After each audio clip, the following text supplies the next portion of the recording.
Food has become so unaffordable in this city that even people employed with full-time jobs can no longer buy groceries. That's according to a new report by Feed Scarborough Food Bank, which has seen a startling 112% increase in visits since last year. 112%. The demand for food banks has skyrocketed right across the city. And a new report released by Feed Scarborough is digging into why, uncovering troubling stats. Almost a third of their clients are employed. Think about it. You're working 40 hours a week, but you still cannot afford food, which is a basic human right. More than half of those employed reported low income as their reason for accessing a food bank. What does that say to you? That says that we have precarious employment, number one. That says that our housing and other expenses are so high that they are often food is somewhere where they compromise. But some don't even have the option to work. 72% of Feed Scarborough clients have been in Canada for less than a year, like Brigitte, who arrived to Canada from Uganda 3 months ago and is still waiting for a work permit. I can't pay the bills. I don't have money. I don't have any income. She can't even work because she's waiting for a piece of paper. Yeah, I'm still surviving.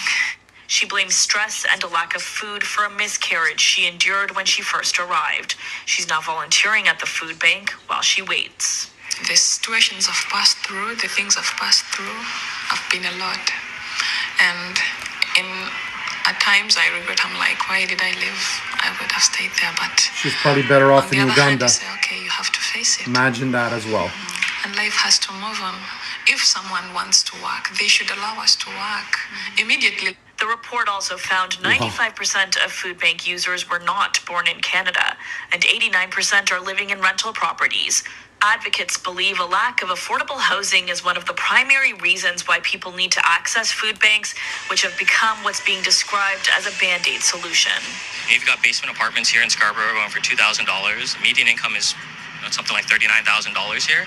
It's really, really hard for people to be able to afford living. There's some really hard decisions. Math doesn't add up. Should I pay rent? Should I pay for food on the table? Advocates are calling on all levels of government to address the disparities. We're told no political leaders have responded to this particular report just yet. Imagine having to choose between paying rent or buying food. Well, this is currently happening in Canada, guys. Open your eyes. This is happening in Trudeau's Canada because he's been in power for the last 8 years.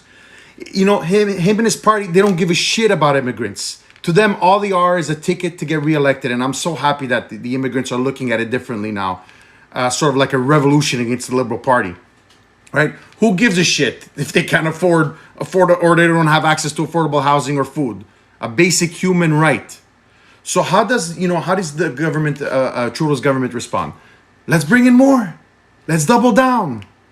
Canada aims to welcome 465,000 new permanent residents in 2023, 485,000 in 2024, and 500,000 in 2025.